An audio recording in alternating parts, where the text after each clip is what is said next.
I'm Ava, 33, knee-deep in the world of web design, and married to Mark, a guy who could charm the socks off anyone with his goofy smile. We met back in college, at some dingy bar where the music was too loud, and the drinks were cheap. I was trying to drown my exam stress in a pint of the most watered-down beer you could imagine when Mark sidled up, all confidence and bad pickup lines.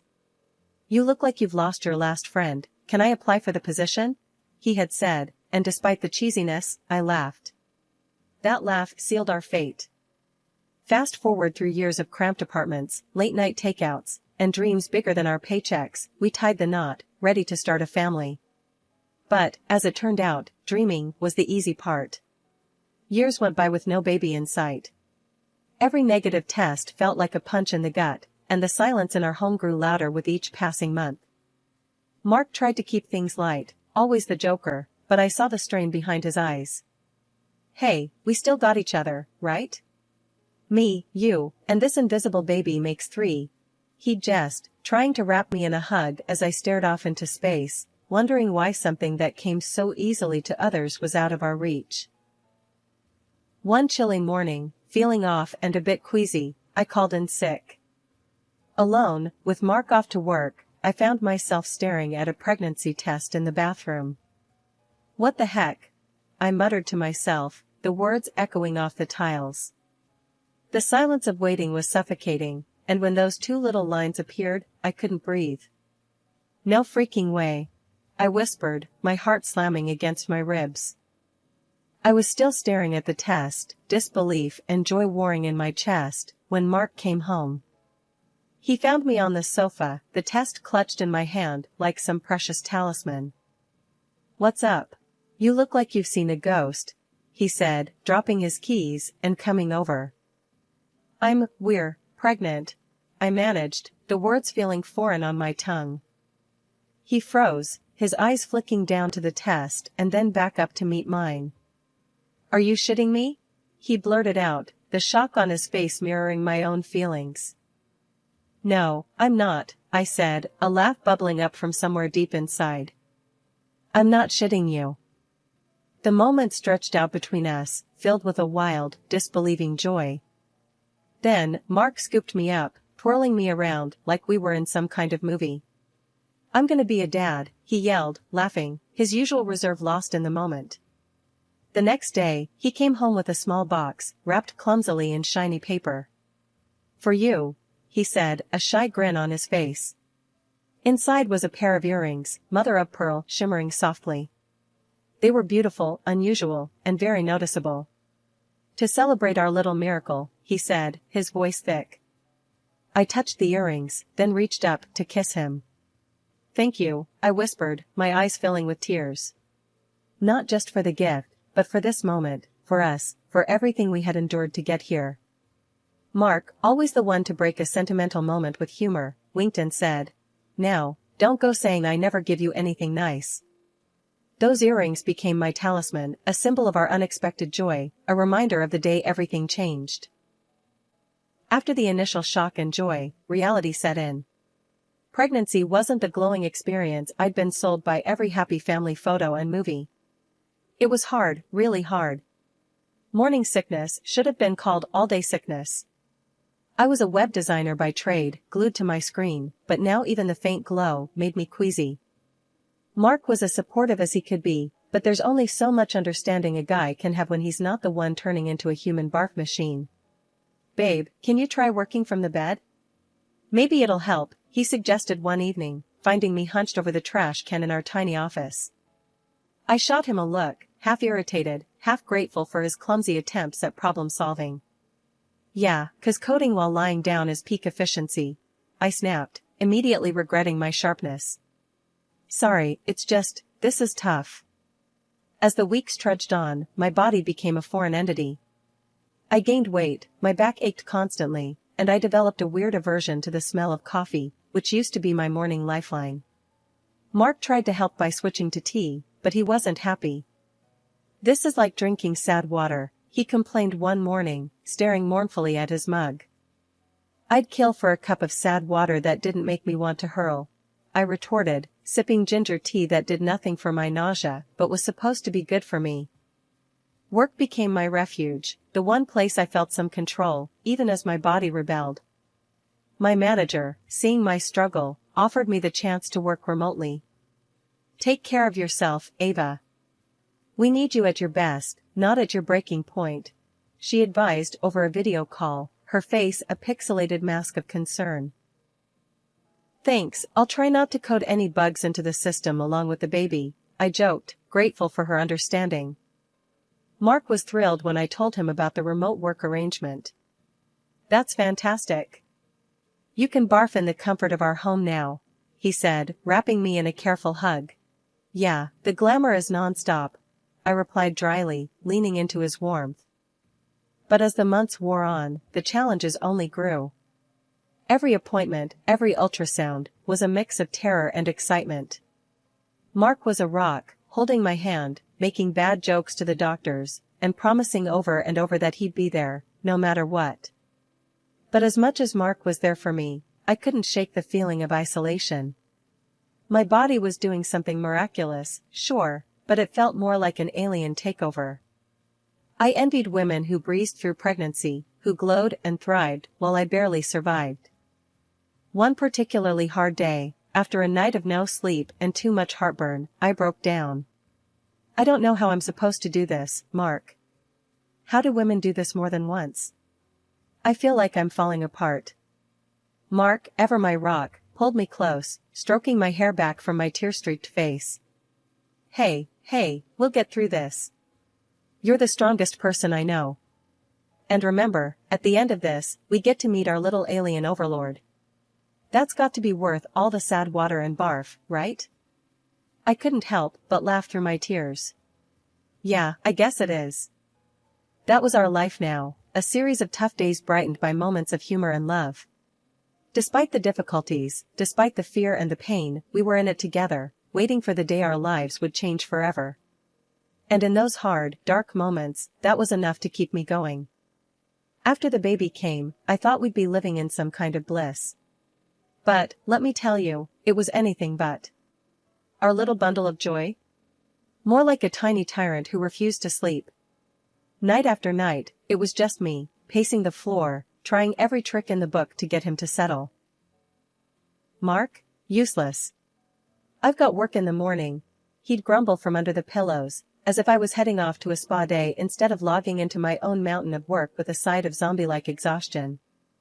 "Great, 'cause apparently I don't work, right?" I'd snap back, bitterness creeping into my voice. It wasn't like my job just paused because I had a baby. Then, just when I thought we were getting the hang of it, life threw another curveball. I was pregnant again. The shock of it nearly bowled me over.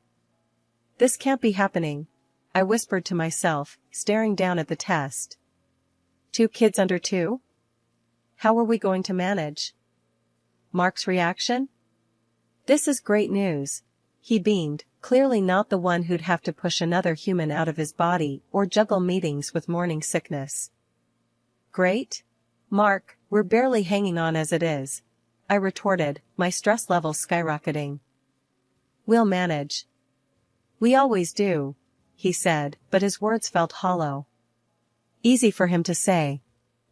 His parents, Diane and Jack, bless them, swooped in like some kind of cavalry. They'd drive in from out of town, armed with casseroles and an eagerness to help. "You kids need a break," they'd insist, taking over with a competence that left me both grateful and a little resentful. Why couldn't it be this easy for us? When our daughter arrived, all those fears and frustrations seemed to melt away, at least for a little while. Holding her, everything just fit. Like she was the piece of our family puzzle we didn't know was missing. "Hello, beautiful," I whispered, tears of joy replacing those of exhaustion. But the reality was, we were in over our heads. Mark was over the moon about our daughter, sure, but his solution to our chaos was to dive even deeper into work. "We need the money," he'd say, a defense that was getting old. "More than we need you?" I'd counter, watching the gap between us grow wider with every late night and missed dinner. His parents became our lifeline, filling in the gaps, supporting us when we were too stubborn to admit we needed it. It was a weird mix of gratitude and guilt, relying on them so much. In those early days, staring down at my daughter's face, I couldn't help but feel a twinge of hope. Maybe, just maybe, we could make this work. But as the sleepless nights stacked up and Mark's presence became more and more like a guest appearance, I couldn't shake the feeling that we were drifting further apart. "Look at her, Mark. She's perfect," I'd say during one of his rare moments at home, hoping to bridge the gap between us. "Yeah, she is," he'd agree, but his eyes were always on the clock, his mind elsewhere. After our second kid came into the picture, things didn't magically get easier like I hoped. Between the sleepless nights and trying to keep up with work, I noticed the pounds piling on. It wasn't just the baby weight anymore, it was stress, lack of sleep, and grabbing whatever I could eat during a rare moment of peace. Mark? He seemed more distant than ever. Where we used to crash on the couch together, exhausted but together, now there was just this cold space. I told myself it was just a phase, that we'd get back on track soon. But deep down, I was worried. His work became his excuse for everything. Late nights, weekends, even business trips that seemed to pop up out of nowhere. Meanwhile, I was killing it at work, somehow managing to juggle deadlines and diapers. The kids, bless them, were turning out to be my little motivators. Seeing them thrive, especially after I managed to get them into a decent private kindergarten, gave me a weird sense of accomplishment. But Mark and I? We were like ships passing in the night. And when he finally did drop his bombshell, it hurt like hell. "You've let yourself go," he said one night, out of the blue. No lead-up, no gentleness, just those words, cutting deep. I was stunned. "Excuse me?" He shrugged, as if he'd just commented on the weather. "You're not. I'm just not attracted to you anymore." It felt like a punch to the gut. Here I was, trying to hold everything together, and this was what I got. Tears stung my eyes, but I was too proud to let them fall in front of him. "So, what? You're just giving up on us?" He didn't even have the decency to look conflicted. "I don't know, Ava. It's just how I feel." That night, I cried myself to sleep, not sure how we'd gotten to this point. But by morning, I was done feeling sorry for myself. I decided to take control, for me and for our kids. I started eating better, joined a gym, and threw myself into my workouts with a vengeance. Mark's reaction? If you could call it that, was a big fat nothing. He noticed, sure, but he didn't care. Not really. He was too caught up in his own world, treating the kids like they were more of a burden than a blessing. "We should have thought this through," he'd say, casting a cold eye over the chaos of toys and laughter. I bit back the sharper retorts that came to mind. Arguing wouldn't change how he felt, but I couldn't help but wonder when he'd become this person, so distant from the man I'd married. Despite it all, I pressed on. The gym became my sanctuary, a place where I could shed the weight and the worries. Slowly, I started to see progress, feeling stronger, more like myself than I had in years. But as I changed, Mark stayed the same. Indifferent. Distant. It was like we were living separate lives under the same roof. I missed him, or at least, I missed the idea of him, of us. Our wedding anniversary was rolling around, a day that used to mean champagne toasts and stolen kisses. This year, though, it felt more like a reminder of everything that had gone sideways between Mark and me. But I'm a fighter, always have been. So, I cooked up a plan to maybe, just maybe, salvage whatever was left of us. I called Mark during one of his rare breaks at work. "Hey, our anniversary's coming up. Thought maybe we could do something special," I ventured, heart hammering. There was a pause, long enough for me to regret bringing it up. "Sure, Ava. What did you have in mind?" His voice was flat, distracted. I pressed on, nerves be damned. "How about a weekend getaway? Just us, no kids, no distractions."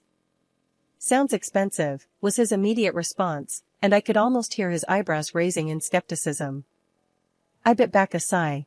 "I found a deal. It'll be nice, Mark. Like old times." He was silent for a moment. Alright, book it. But it's your show, Ava. I'm swamped here. Not exactly the enthusiastic partner I was hoping for, but I'd take it. I went all in, booking a cozy hotel room and arranging for his parents to watch the kids. I needed, this weekend to be a turning point for us. The day before our trip, I laid out the dress I'd bought especially for the occasion. I tried to find the mother-of-pearl earrings that Mark gave me, but they were missing somewhere. It's okay, I thought, because everything else is ready. I waited for Mark at the hotel, anticipation turning to anxiety as the hours ticked by. My phone was silent, his side of the bed untouched. Finally, I couldn't take it anymore. I called him, my voice shaking. Mark, where are you? You're late. Look, Ava. I'm not coming, he said, and just like that, my fragile hope shattered. What do you mean you're not coming? It's our anniversary, Mark.